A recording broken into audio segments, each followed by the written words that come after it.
This is the RotoWire Fantasy Football Podcast. Here's your host, John Halpin. Hey everybody, it's John Halpin. Welcome to the Monday, September 25th edition of the RotoWire Fantasy Football Podcast, sponsored by Fanball. Chris Liss is with me today. And Chris, should we get the Giants out of the way off the top, just so people don't have to listen to us whine about it for too long? I've never heard of the Giants. What are you talking about? The San Francisco Giants? 61-yard field goal. Come on. I actually had hope yesterday for a little while. Dude, I think the ball is juiced. I mean, you know, in baseball, you have like Elvis Andrus hitting like 20 home runs, and now random kickers who got cut are making 61-yard field goals with the game on the line. Yeah. Something's going on. Something weird's going on. The Giants at least weren't, the offense wasn't a train wreck again. So that's something.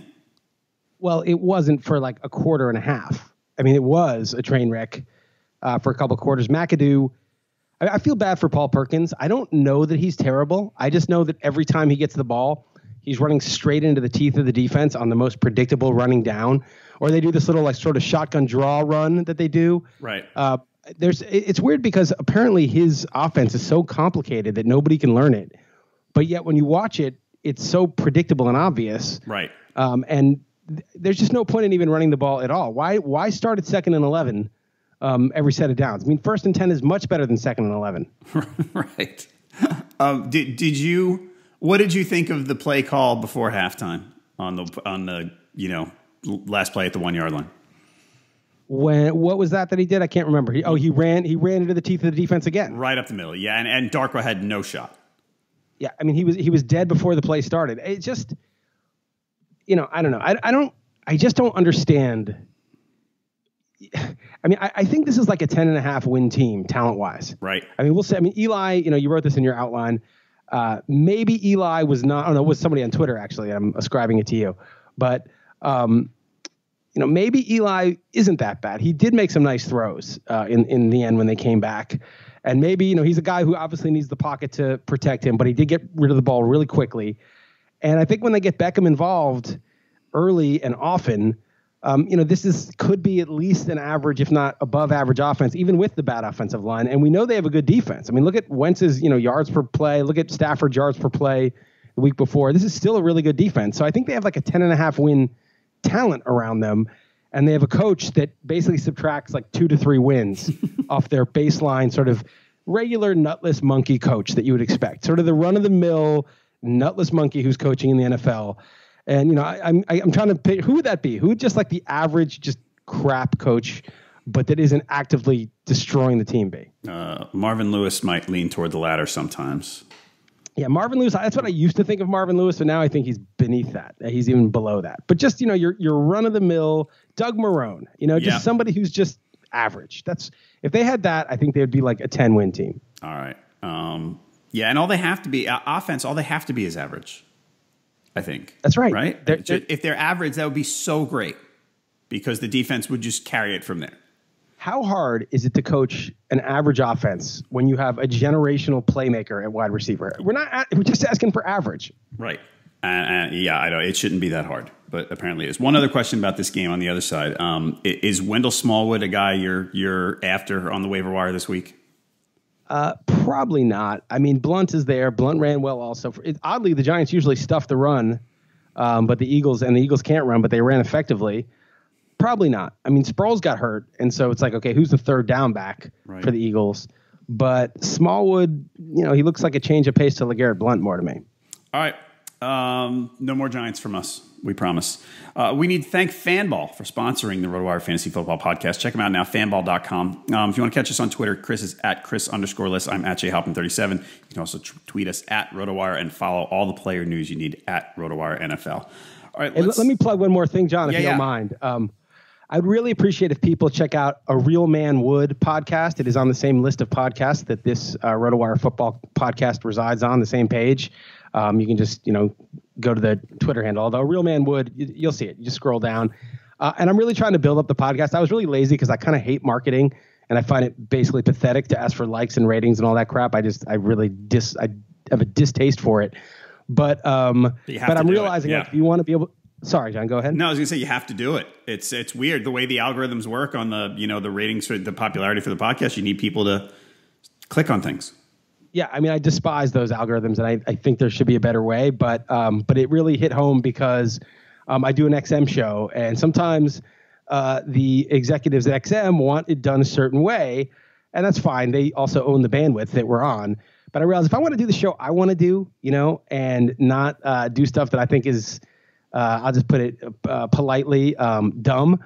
I have to have the means of distribution, and so I do. I have a podcast, so please check out A Real Man Would if you like what is to follow on this podcast. Maybe you think we're horrible, but then you can also hate listen. I have a lot of hate listeners on the radio too, and if you hate listen to me on XM, I promise you'll despise the podcast. All right, there you go. A Real Man Would. Everybody, go check that out.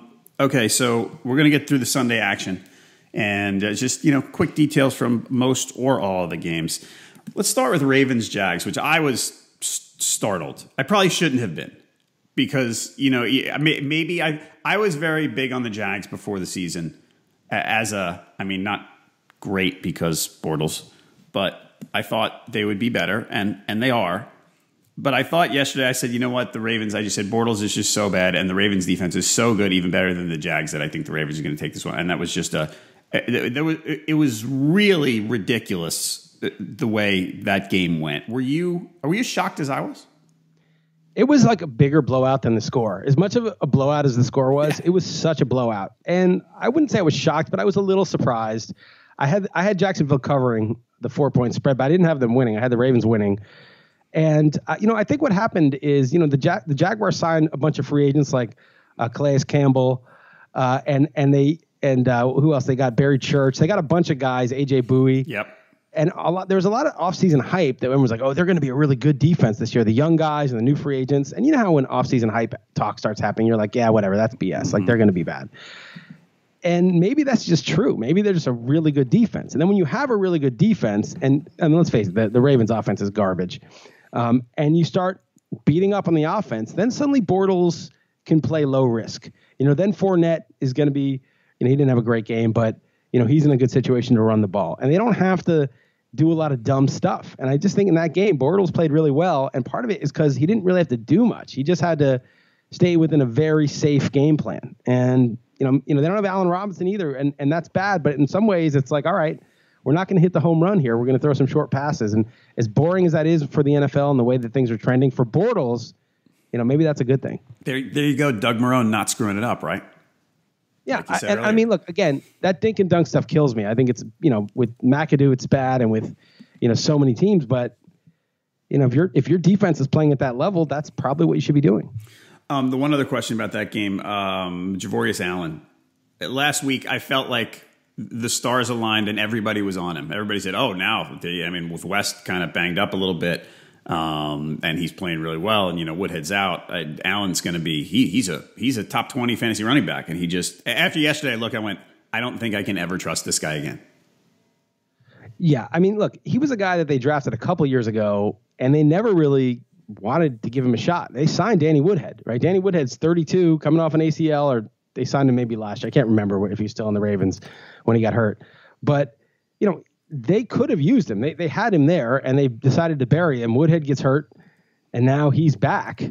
But they obviously didn't think enough of him to, by design, make him a huge part of the team.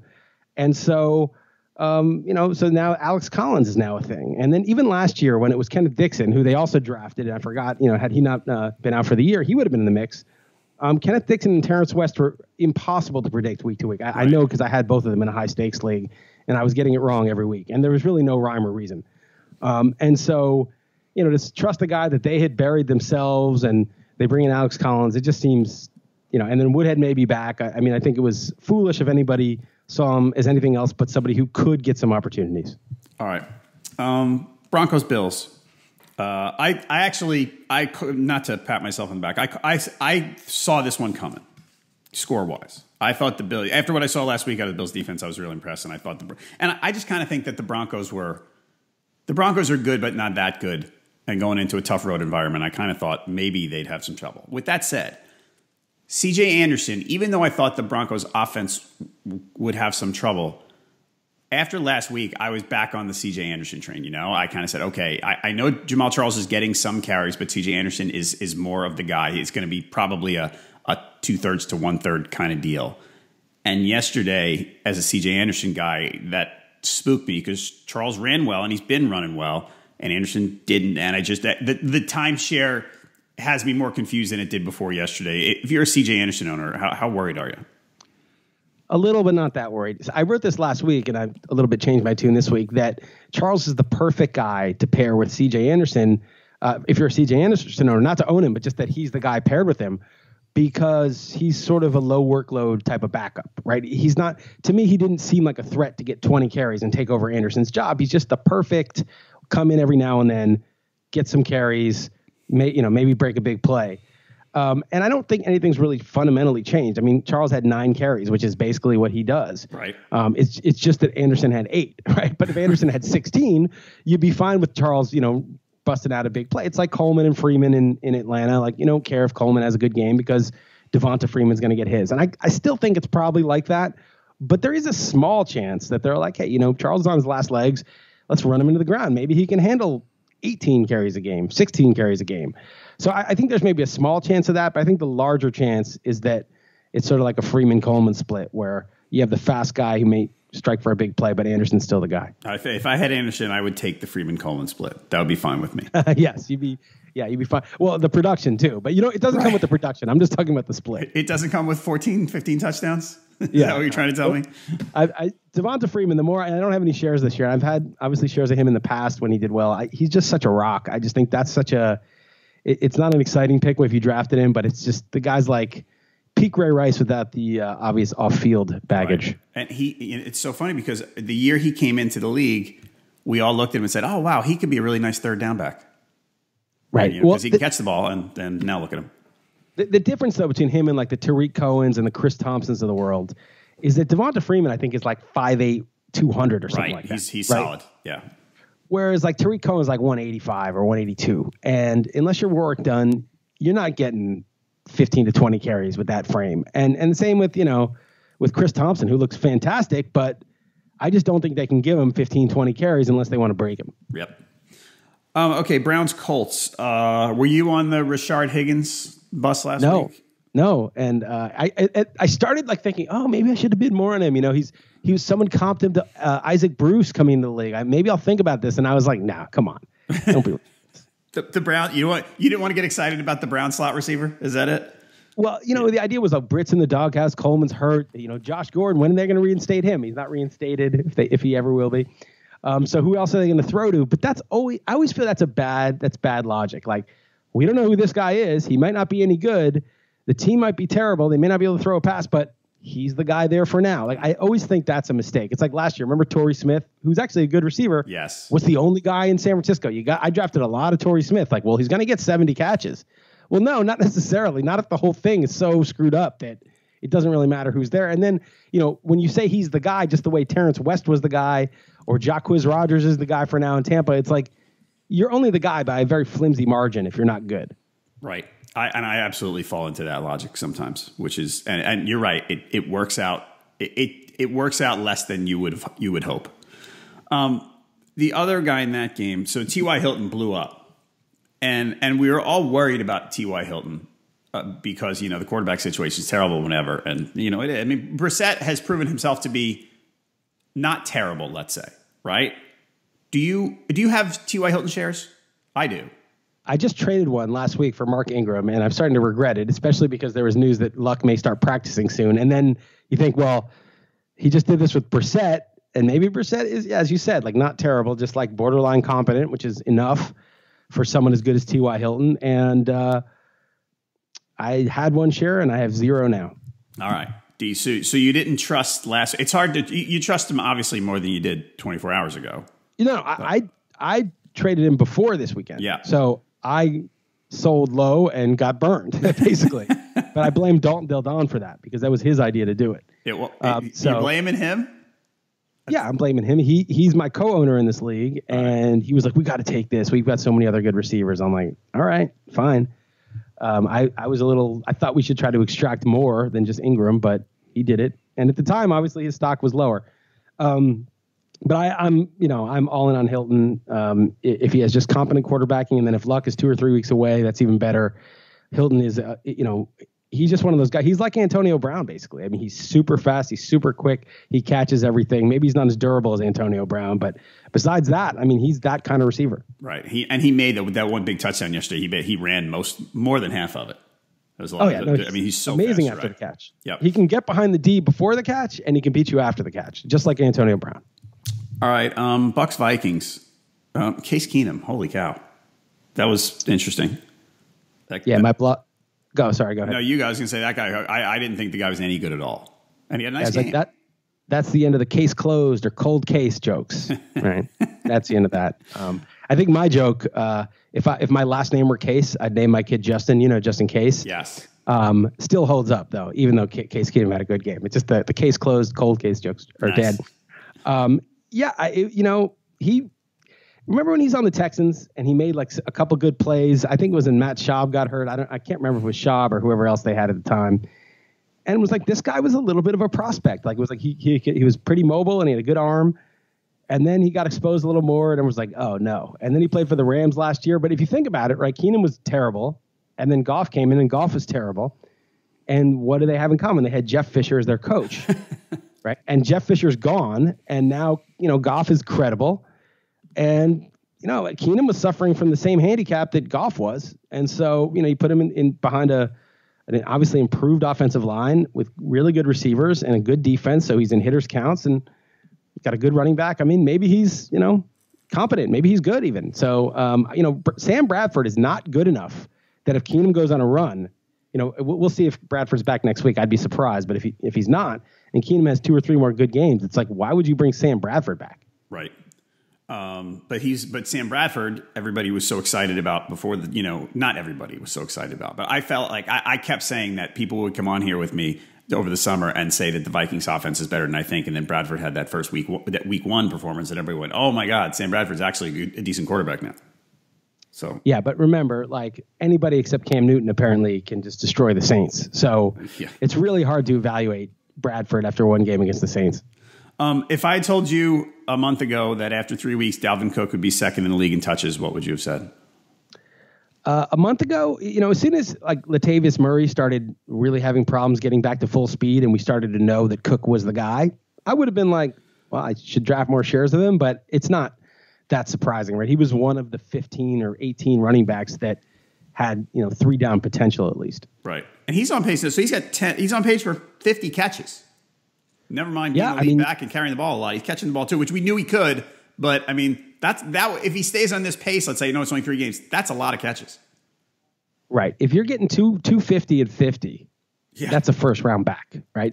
Typically. I mean, unless you're Eddie George at the last legs, also under Jeff Fisher, being, running to the ground at 3 yards a carry. But if you're basically a decent back and Cook may be better than decent, and you get 250 and 50 in full PPR, you're basically a first or early second round pick. Absolutely. Yeah. He looks really good too. And that whole thing that everybody said about the combine 40 was not good, but when you watch him in college, you went, well, I mean, the guy looks like he's fast. He looks like he's fast now. He really does. Yeah. And also those like StatCast metrics have him like running 20 miles an hour. And they'll be like, Xavier Rhodes ran 19 and Cook ran 20 and Diggs ran 19. They're like, well, how is Cook running faster than those guys in pads? Sometimes the timed 40 doesn't tell the whole story. Right. Other side of that game, Jacquizz Rodgers, Doug Martin 1 more week before suspension ends, right? Jacquizz Rodgers 5 for 15 yesterday. I mean, last week he was just I mean, could you looking into this week? They play the Giants at home. Or if you own Jacquizz Rodgers, are you looking for an alternative? Or are you going, all right, maybe the workload will come back and I could go with him? I'm looking for an alternative. I mean, look, he's ostensibly the starter. They cut Jeremy McNichols, and then after that, there was really no competition. Charles Sims is more of a third down back, so Doug Martin suspended 1 more game. He's starting. The Giants didn't play very good run defense last week, but I would not be excited. It would be like having Terrence West or somebody. It's like you have some guy who's not good. He's not assured any role. There's not great people around him. And it just is what it is. But yeah, I mean, I don't think Doug Martin was somebody really worth waiting for. Maybe I'll be proven wrong when he comes back. I just think that none of those guys really move the needle for me. All right, everybody, you've tried daily fantasy sports games. You've probably tried them in the first 3 weeks of this season. And, we know how you went. Sometimes you have fun playing. You love the competition. And, you don't win, unfortunately. The sharks in the pool definitely can be demoralizing. And when you lose to people who play like that, you sometimes quit playing daily fantasy sports. Playing daily fantasy is supposed to be fun. And we're here to tell you about a whole new approach to daily fantasy sports, the Fanball number at fanball.com. Here's the Fanball difference. Your Fanball number identifies your skill level and ensures that you play in contests against players at your skill level. If your Fanball number is 35, Chris's is probably, 80, 90, 200, whatever it might be. You're not 10,000, whatever. The higher the worse. Right. Whatever it is, that's fine. Let's say 35, you're not going to be playing against experts rated in the 80s and 90s. They have their own contest at fanball.com. Every player has a Fanball number and every contest has a Fanball number. So you can find a contest rated around that 35 and know that it'll have a player just like you.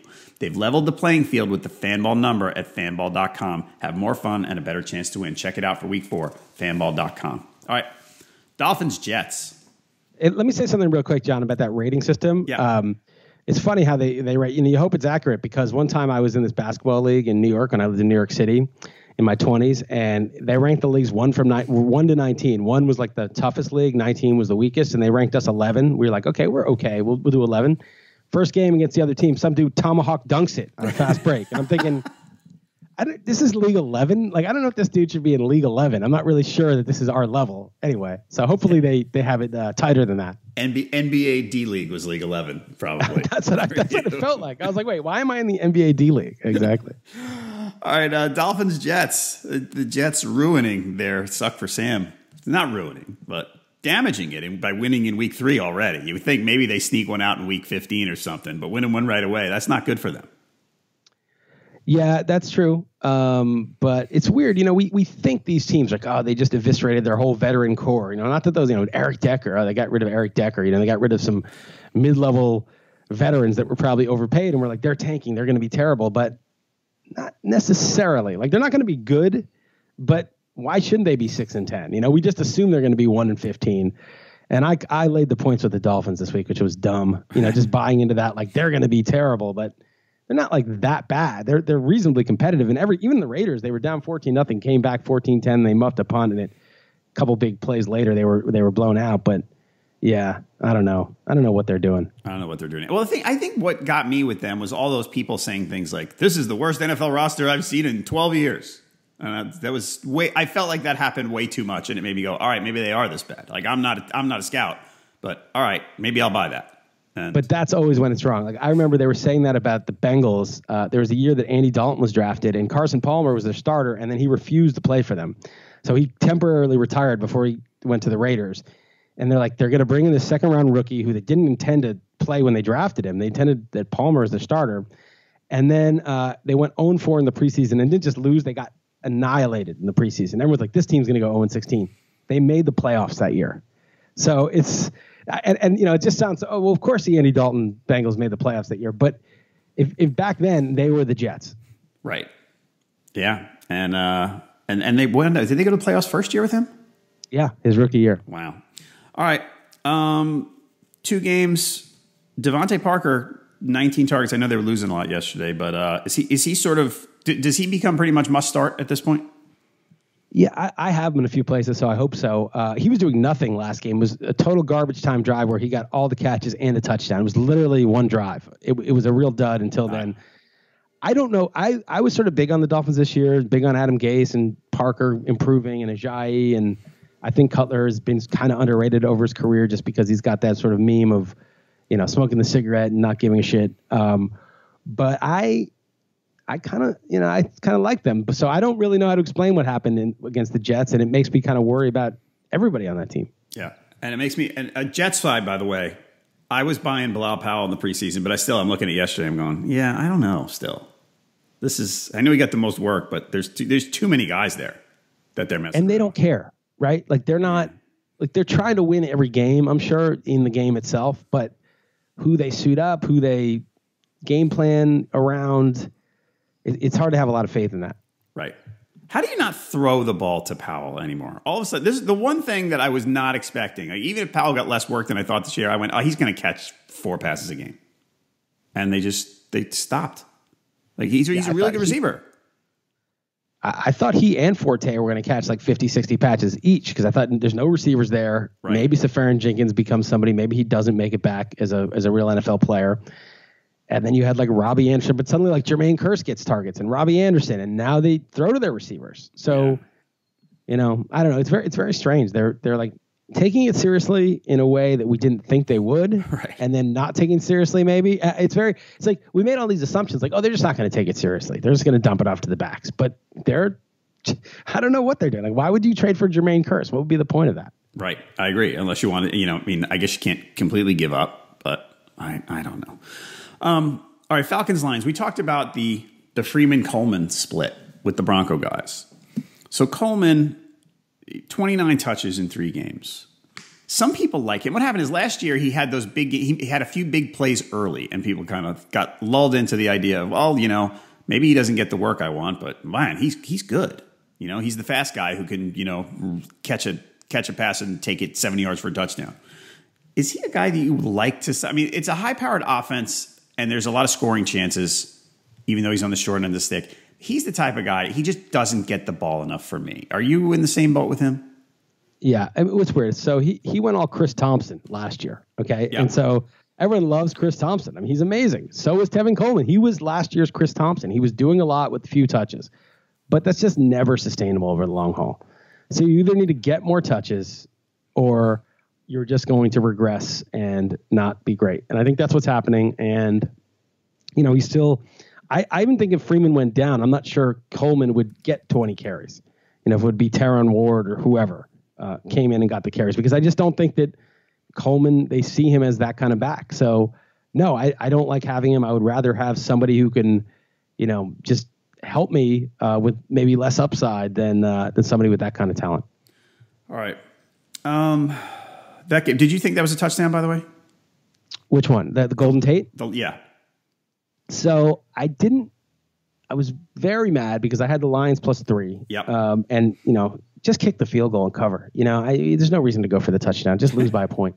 But the thing is, the thing that is obviously unfair, I didn't really look at the replay closely. I thought I won and then I lost. And then it's very selfish. It's all about me. But then I was like, well, it was 3rd down, so let's go. Let's get 4th down. And it's like, no, there's a 10-second runoff, which is just, it's just unbelievable. Because if it had been called right on the field and they were like, oh, we shorted the down, they would have hustled up and before 1 sec, they would have handed the ball off again from the 1-inch line. And it is just unbelievable that they got cheated out of a play because they got the call wrong on the field. They get the call right, they get the scramble, they probably get a play. I mean, how can you say because we called the call wrong and reviewed and then had to review it that you guys lose your 4th down play? That's just unbelievable to me. Yeah, I agree with you. I get the rule, but come on. Irrespective of whether he was in or not. I don't know. Did you look at the replay? I thought it was. And the thing is, I haven't sat and studied the replay, but every time I kind of looked across the room and saw it on the screen again, I went, did anyone really touch him? And maybe I didn't see enough angles, but I don't know. I thought he was in, but maybe I need to watch it again. Saints Panthers. Oh my God. People in Charlotte here, by the way, I've been seeing a lot of people on Twitter going, well, why can't they fire Ron Rivera? I mean, it's just really bad. The morale's low. He is such an idiot. I mean, he was down 24-6 or whatever it was, 24-13, probably 24-6. And he punted on 4th and 5 from the 35-yard line in the 3rd quarter. Some guy tweeted at me. I was like, no, he didn't. So I went back and checked the game log, and I was like, he did. He did. Yeah, I don't know. We call him, his Riverboat Ron because he used to go on 4th down when he had just even a modicum of courage at some point in his coaching career. We call him nickel slot Ron, right? He is just such a coward. What are you doing? You're down 18 points to the Saints. You're not going to go on 4th and 5. I mean, what kind of? The explanation was he didn't want to give the Saints any more momentum. He was down 18 points in the 3rd quarter. You got to score a touchdown, and yeah, he's lost the thread, So, and the Saints at home. I mean, it's just I didn't watch that game, so I don't really know why the Saints couldn't. I mean, why the Panthers couldn't easily move the ball. Is Cam still missing wide open receivers? Yes, he is. That's what's happening. And what happened was they actually ran well early. They ran very well, and they couldn't punch it in, and that hurt. And then later on, they just they stopped being able to run well. And Cam was missing everybody, and the 3 picks were they were not good. And I mean, Benjamin got hurt. You know, they should have tried to. They should have stuck with the run more. It looked like, because that was the way they were succeeding early. I think it was the first drive. They held on the ball for 8.5 minutes. They moved downfield, and then they couldn't get it in the end zone. So, but I don't understand how an NFL caliber team. I mean, with or without Benjamin, they don't have Allison either, obviously. But I mean, the Saints are like. It's like playing a high school team. Like they can't play defense. Plus their corners were hurt. The scrubby corners they did. Maybe that was an upgrade for the Saints that their starting corners were hurt. But Delvin Breaux is hurt. Like they're down to like third stringers in the secondary, and they're bad to begin with. It's just amazing that at home that offense couldn't move the ball. You really, given last year and the way Cam has started this year, man, it's bad. Yeah, you're talking about the MVP of the league who's had, 2 of the top 7 fantasy seasons of all time. A guy who's had 8 yards per passing attempt one year. So it's not just the running skill. He was actually a quality passer. I don't know. I mean, it doesn't look like the shoulder. It doesn't look hurt. It doesn't look like he's like, in pain when he throws the ball. I'm not really sure what it is. I'm not sure. I think it might be. I wonder if that's hurting him worse than he's letting on, because the accuracy it's very bad. So, but I don't know. I'm guessing. He missed Christian McCaffrey on a throw at the end of week 2. It would have covered the spread, which annoyed the hell out of me. And then Ron, of course, kicks the field goal to go up 6, which is just moronic. But he missed a wide open Christian McCaffrey on a pass that I make 9 times out of 10. Right. I mean, it was like a 6-yard toss to. I mean, it was easy, So I don't know what's wrong with him. All right. So this week, I actually just checked. Still no news on Kelvin Benjamin, who hurt his knee yesterday. Even as bad as the Panthers passing game is, and this goes back to the, how much, there's only so many guys that they can throw to. Devin Funchess, is he a guy you're looking at on the waiver wire this week? Because he might, other than McCaffrey, he might be the guy Cam has to go to. Yeah, I'm going to look for him. I would have liked to see him do more against the Saints. I would use him, obviously. Opportunity is something, but I don't feel like those guys who just happen to be the guy, but it's a failed situation, are reliable. Let me just check what Funchess did. He had 4 for 58 on 10 targets. Yeah, again, it could be like a Rashard Higgins situation where if the QB's bad and the offense is bad, then getting the guy who's ostensibly number 1 is probably not worth investing more than a small bid on. Right.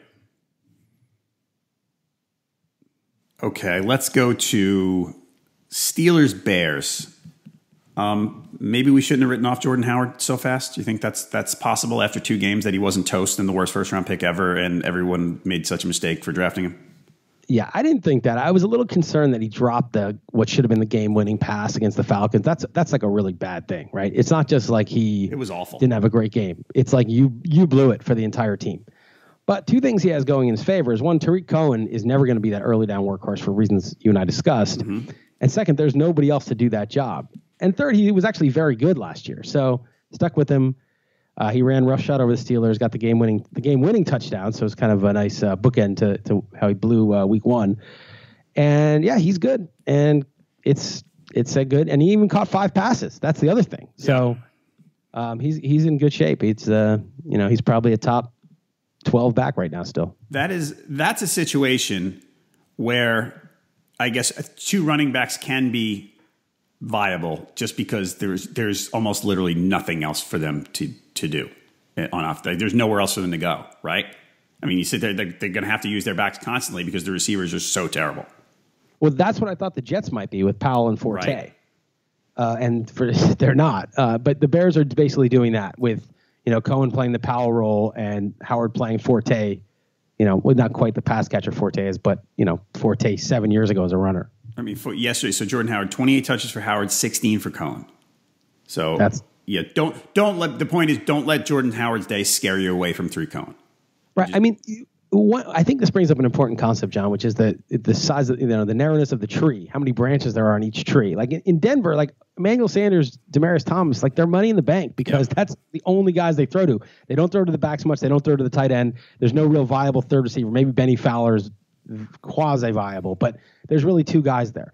And in Chicago, there's 2 running backs there, and there's really nobody else that's a reliable option. So if the tree is narrow, it doesn't really matter that there's 2 guys who ostensibly play the same position. It doesn't matter. There's enough for both of those guys. Yep. And otherwise, you mentioned a couple of we talked about point spreads a couple of times. I'm gonna keep using the Bears at home as an underdog. Against the Falcons, I expected it, and yesterday I expected it. They're going to keep games close, even when they don't win. So against the Falcons, I took it, but it was a 50-50 call. But against the Steelers, I loved it because the Steelers cannot play on the road. Ben Roethlisberger, again, 6 yards per attempt, only 1 touchdown. He fumbled. He took 4 sacks. This is a 3-year and 3-game, now 2 games. He's been on the road 3 years and 2 games, dating back to 2013. He has been awful on the road. If you look at his home road splits, they're even more extreme than, say, Aaron Rodgers' or Drew Brees'.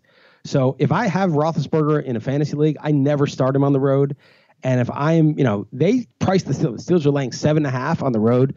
They don't realize this is a totally different team because the quarterback just doesn't perform away from home. Right. And so that was a great bet. Even if the Steelers had won the game, it was 50-50 in overtime. It doesn't matter. They were laying 7.5. Right. And the Bears, I think I said to Derrick last week, they're not good, but there's parts about them that are good. The front 7 on defense and the offensive line's not bad. Like you can, there's things about them that make them, they're not going to be a bad team. They might lose a bunch of close games, but they're not going to be a really bad team. They're going to make things annoying for people is the word I keep using with them.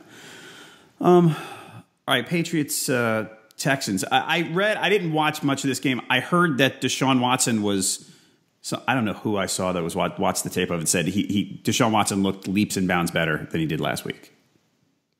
Yeah, so. I didn't watch much of the tape either. I was totally wrong about this game. I was like, the Patriots are getting the lead, and then Watson's going to be like a deer in the headlights and throw a bunch of picks and implode. And the opposite happened. He easily spread the ball around, didn't even target Hopkins that much, and kept pace with Brady and the Patriots and actually took a lead. Now, I don't think the Patriots D is especially good right now, but you still got to give credit to do that on the road.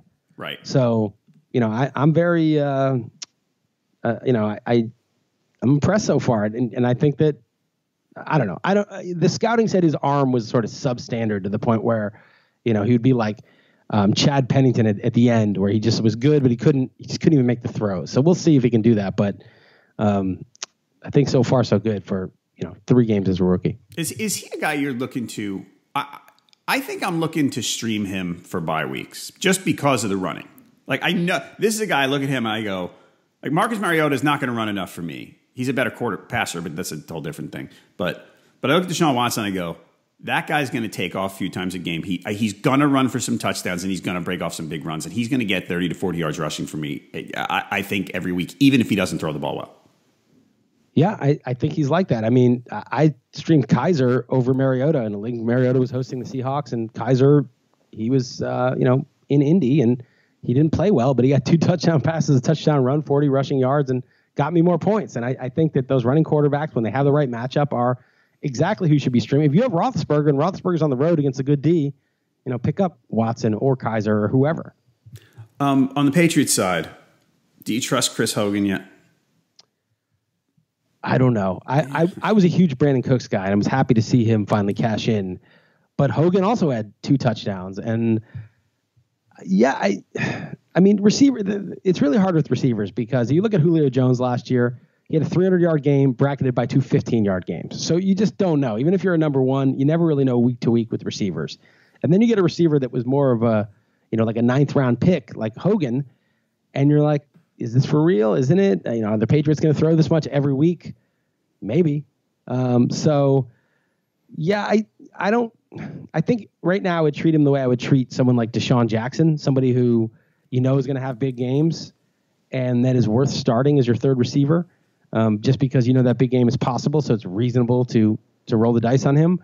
But I'm not yet putting him up there with a higher ranked receiver like a Golden Tate or a Keenan Allen or Stephon Diggs or someone like that. All right. See, you just named a wide receiver that I find immensely frustrating, DeShaun Jackson, and I always have. So you're scaring me away from Chris Hogan. Well, no, but that's the nature of DeShaun Jackson. Well, the difference is Hogan is big enough to get a lot of targets. DeShaun Jackson, he'll just never get 130 targets. He's always 99 targets, right? But those targets go for 10 yards apiece. Yeah. So that's 1,000 yards. Most guys who get, they need 130 targets to get to 1,000 yards. He just needs 99.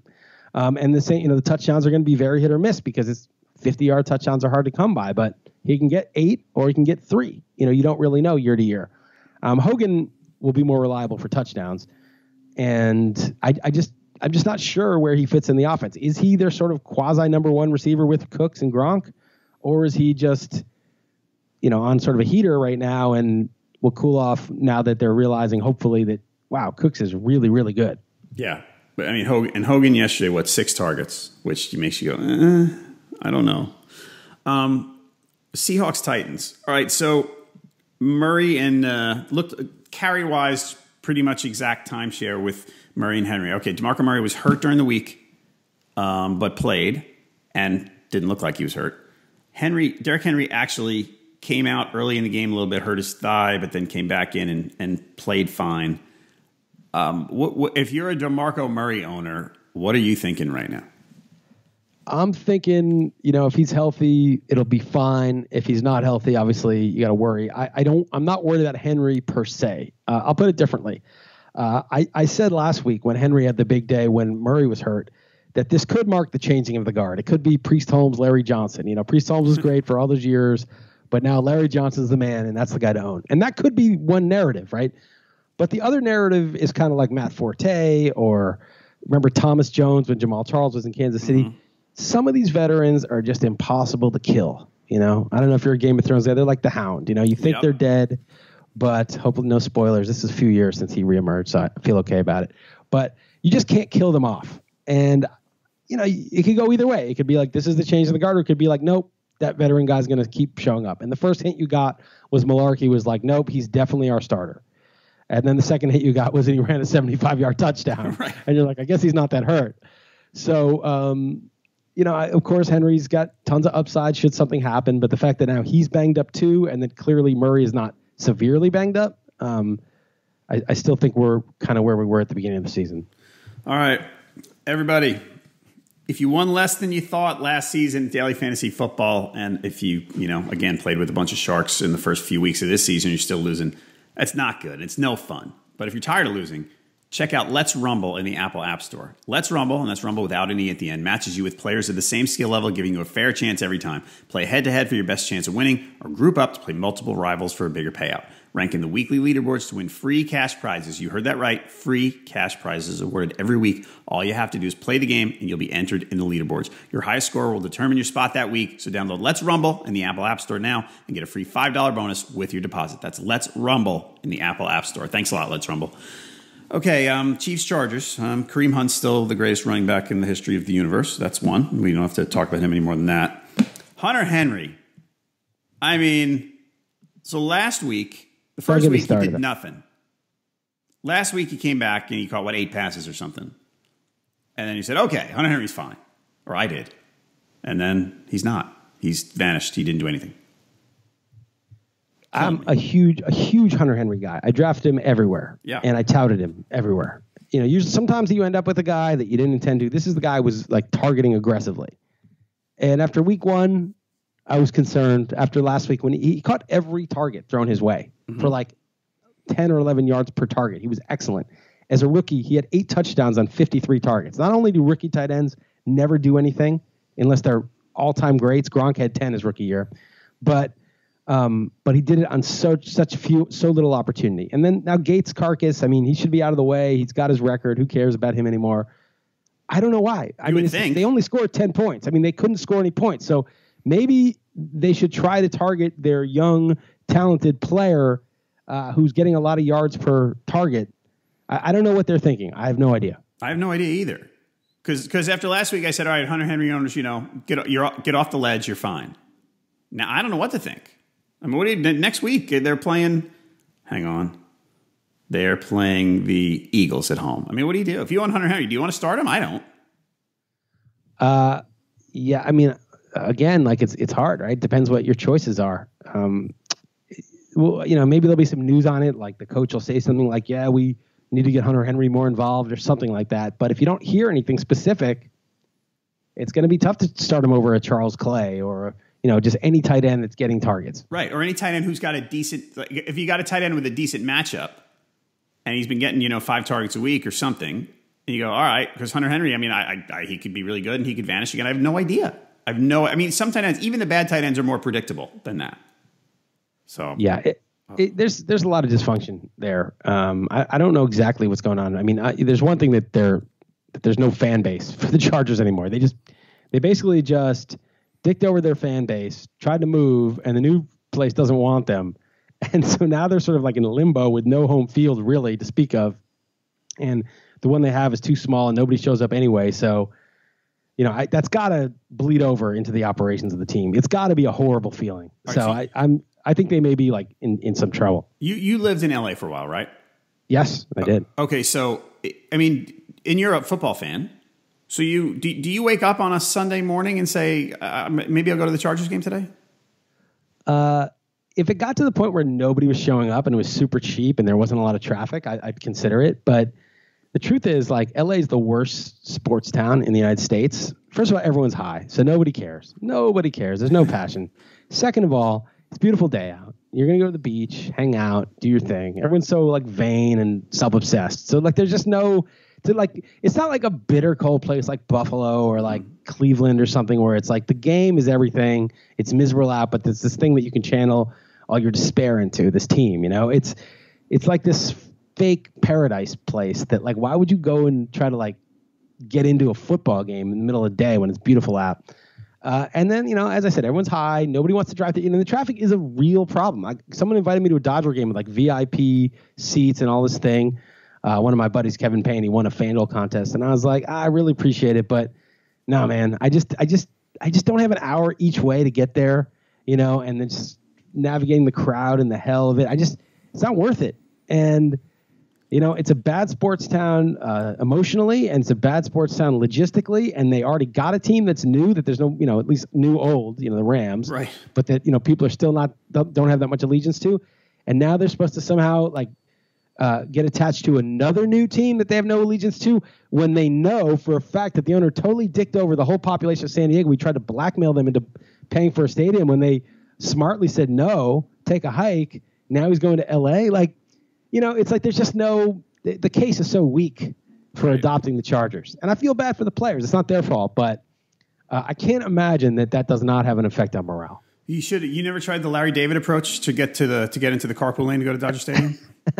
Yeah, like a prostitute or a dummy or something. Yeah, I should. I should have. Yeah, that's still my favorite Curb episode. Yeah, it was a good one. Yeah, he gets the prostitute and then he tried to use a dummy. I can't remember, but I remember he did. What happened? He picked her up because he knew he wanted to go to the game, so he picked her up and went to the game. And then the next section over, he saw the guys from the country club he was trying to join. Right. Plus, then he was trying to get pot for his dad for his glaucoma. It's just the whole.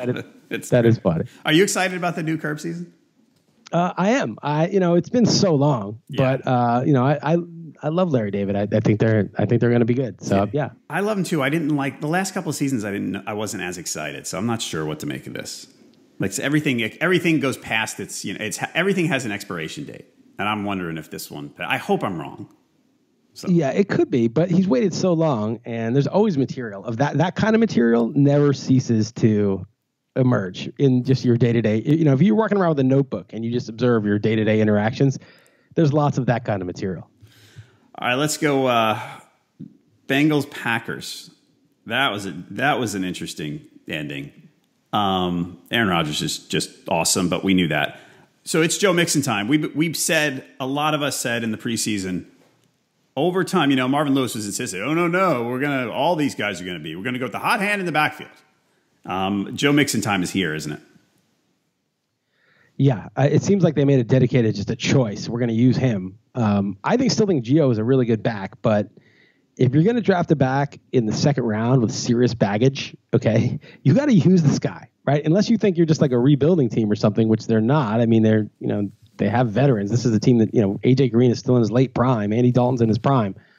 You got to use him. And it was surprising that they just, it was like politics or something like, oh, well, we all got to give everyone a chance. It's like, no, you're just pick the best guy and put that guy in the game and give him the ball and just do that until he gets hurt. That's your job as a coach. Like, you don't need to spread everything, keep everyone happy. And so Mixon looks really good. I mean, he didn't have a ton of room, and it wasn't the game flow was weird last night, but yeah, he looks good. He does look good, and I agree with you. I think Gio's a good back too, but Gio's going to be the sidekick. I mean, I get 10 touches, but that's probably it. And Hill's just going to get completely buried, which is probably warranted. So did you watch the end of that one? I did watch the end of it, although it's all kind of blending together in my head. All right. Well, the thing that struck me was how it seemed like he threw to Geronimo Allison every down for a little while on the last drive. Like all of a sudden he was like, that's the guy I want to go to. And he kept going to him.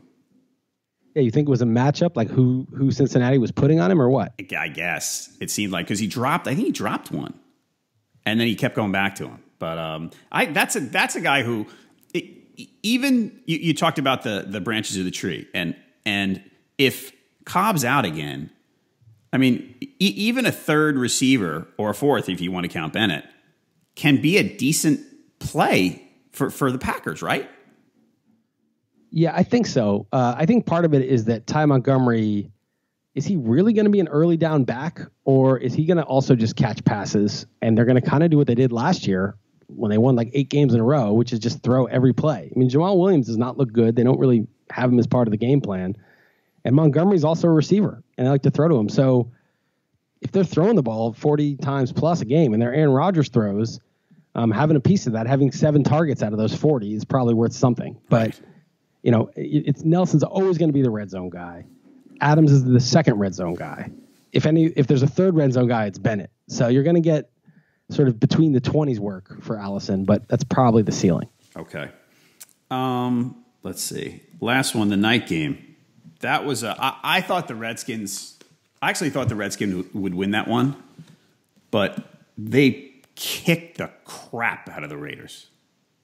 I know it was ridiculous. I didn't think the Redskins had that in them, pretty much. Are the Raiders as good as we thought? No. Well, first of all, everyone hates, like, all the sabermetric guys hate the Raiders. They think they suck, right? Yeah. And so the Raiders keep defying them. They keep winning games. You know, they go into Tennessee. Tennessee was a trendy pick this year, and they easily beat Tennessee. And the Jets game, you know, whatever. You can't be that impressed by beating the Jets. But they always have, like, a Jalen Rashard 80-yard run, or a Cordarrelle Patterson 50-yard run, or Derek Carr makes some ridiculous drive where they win when they shouldn't win. And they just seem like smoke and mirrors, but they always do it. Like, they're not that good. They're not a good defense. Their line is good, but their running game's not that great. Like their normal running game, they don't seem to have a lot of. They have a couple huge plays, but it's not a consistent, like, 5-yard a carry type of offense. And then, you know, they have Crabtree, who's slow. He made a bunch of good plays, but he's not a great receiver. Cooper's good, but he keeps dropping the ball. Like they don't have a great tight end. This doesn't seem like a great team. Carr's 7 yards an attempt. There's nothing special, but they just keep exceeding expectations. And I felt like this was a major correction. It was like, you know, it just corrected. It was like, wow, not only are they not as good as we think, like Carr looked like his brother, you know, his brother at the end in Houston. He did. After he'd been sacked 70 times a year for 4 years. Right. Should we revise our expectations at all for Amari Cooper? He's going to be a good fantasy receiver, but I think coming into the season, many people, I sound like Donald Trump, many people say that he's going to be, you know, maybe this is the year he takes the step forward. Is he maybe just not that great? Yeah, that's the Occam's razor explanation, right? Like, it just, maybe he's just not as good as we thought. He was drafted really high. He never had the physical specs of, you know, Julio Jones or AJ Green. He was like 6'1", 6'2", 210, right? He wasn't one of those freaks that just by size and speed alone, if he could play at all, he would be good. He was polished. He was just a real. When he got drafted, he was a polished guy. Definitely. Yeah, he was polished. He was, you know, good physically, above average size and speed, but nothing jaw-dropping. And, yeah, I thought he might blow up this year, too. I was actually one of the people who believed that and thought, you know, this guy's, you know, the pedigree and everything's right there. But he dropped a few passes early on, and for whatever reason, and this has been the case for the last 3 years, Carr trusts Crabtree more. Even though Crabtree's at 6.4 yards per target the last 2 years, this year he started off well. He just likes Crabtree better, and that's a big problem. And maybe it's because Cooper has some drops, or maybe it's for some inexplicable reason. But Crabtree's probably the even money bet if you're going to say who's going to have more targets this year, and that's not good for the guy you took in the second round. It's not good. On the other side of that, we talked about Chris Thompson earlier, and how there's a danger of breaking Chris Thompson if you give him the ball too much. However, the other guys they have in that backfield are just boring. I mean, Gruden likes Rob Kelly. But at this point, Thompson seems to be at a bit of a different level than he's been before. Like he's always looked good. I feel like he looks a little more explosive. Maybe it's just, the big plays have just sort of happened. But how tempted do you think Gruden's going to be to say, I got to keep getting this guy the ball 12 to 15 times? I gotta try. He's my my best playmaker. I think he's tempted, but I don't think it's going to work because, Thompson, it's not only that he's small, but he's been injured a lot. Like he finally stayed healthy last year, but his first few years in the league, he was always hurt. So I don't know, maybe Mac Brown gets some more work. I mean, Perine fumbled and did not look especially good. And Kelly's banged up, and that rib injury doesn't sound like it's just going to go away. It sounds like it's a pain tolerance thing that's going to be constantly an issue every time he gets hit. So maybe Mac Brown is a speculative ad. You think so? I don't know. He actually did. He had a couple of decent runs, but it was late. I mean, it's when the defense is worn down toward the end of the game, it's very easy to look at a guy and say, "Oh, look at that's a pretty good run." But they're basically giving up by that point. I don't know. Maybe you're right. Maybe are you thinking Chris Thompson's going to get more work? How many carries did he have this past week? This week he had 8 carries and 6 catches. So when I'm looking at the thing I was always afraid of with Chris Thompson, even in a PPR league, is I worry about the games where he goes 3 carries and 3 catches because then you're dead. Well, he did that last week. Right. 3 carries for 77 yards and 2 touchdowns and 3 catches for 29 yards. Right. But he's been playing so well that I'm starting to talk myself into the idea that those 3-3 games are a lot less likely. That Gruden's going to go, all right, he can't be a workhorse, certainly, but I have to get him the ball more than I did last week. And last night may have been an indication of what that is. Okay, so his first week, 3 carries, 4 catches. Second week, 3 carries, 3 catches. He happened to score touchdowns both weeks, so that looked a lot better. This week, 8 carries, 6 catches. And that, I think that is sustainable. 8 carries and 4 to 5 catches. Sold. I think it's okay. Because 8 carries, 8 times 16, right, is what? That's 128.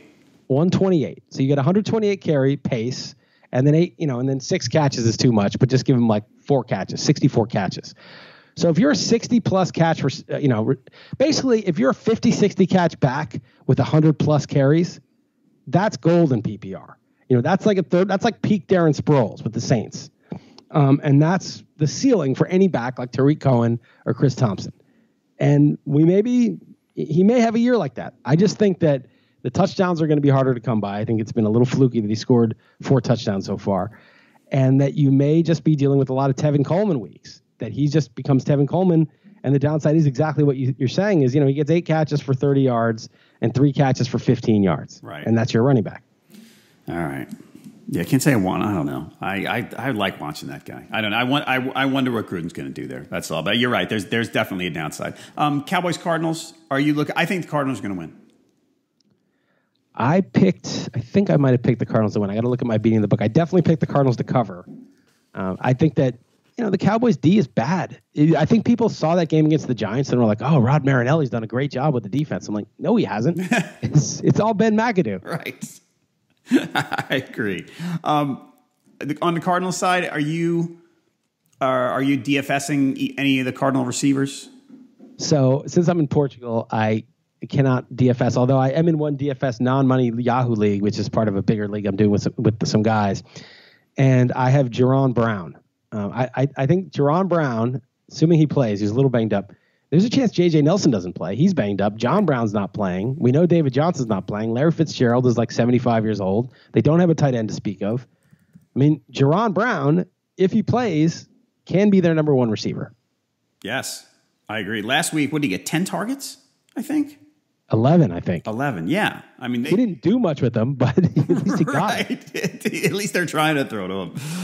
All right. Everybody, listeners to our podcast, can get a free 10-day RotoWire trial at rotowire.com/pod. No credit card needed. That lets you check out nearly all the features on the site. Check it out, rotowire.com/pod. Chris, what are you doing? What are you up to early this week? I got to finish up my blog, just reviewing the games, basically like what we did with this pod, and then I've got some stuff to write about, a little bit about the Kaepernick stuff, which I thought was very interesting this week, and then of course handicapping the games against the spread, and then my survivor pick for week 4. It's more fun the stuff this weekend when you go on Facebook. It's very entertaining. Right. Facebook is funny. Twitter. I mean, it is just so funny. Like there are so many people. I don't care. Like I'll get in the mix. You know, I don't work for ESPN. I don't have any like sort of visibility problem where like I'm going to get fired because I tweeted about something. So I mix it up and I get some I get some good feedback and I get some very funny feedback from doing that I actually like. I love trolls, by the way. It really is an enjoyable part to me of the internet. It's definitely I'll leave it there, but I agree with you. It makes it, you know, as long as you can take it with a sense of humor, it's all good.